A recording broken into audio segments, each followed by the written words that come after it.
Lynden Aged Care is a standalone, not-for-profit residential aged care facility.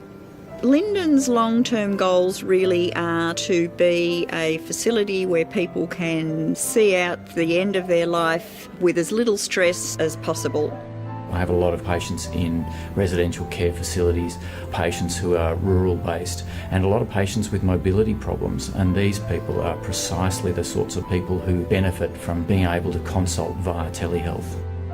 People who live in residential aged care generally don't cope with change at all. For a 15-minute consultation, there's a whole day for the resident and the family member who's going with them, and it's really nerve-wracking for them. John has Parkinson's, and unfortunately he's lost the use of his legs completely. I always have to have an ambulance, and of course you have to the booking and making sure it's on time and everything.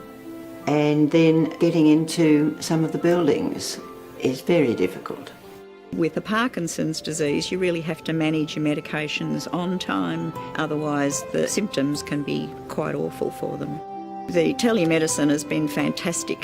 Microsoft Lync is there on the screen.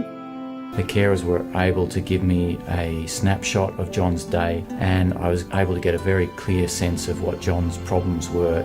Communication was real time, there was no delay in talking, and the video clarity was very, very effective. When they'd finished the consultation, you turned it off, and there he was back home again. With the NBN, faster broadband speeds will help make teleconsultations much more accessible.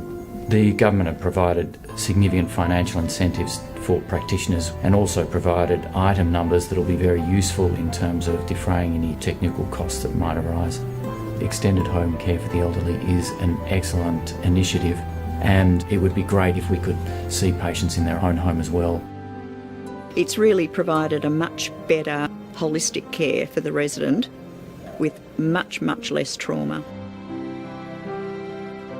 Yes, well, there's no way he can get home for a visit even.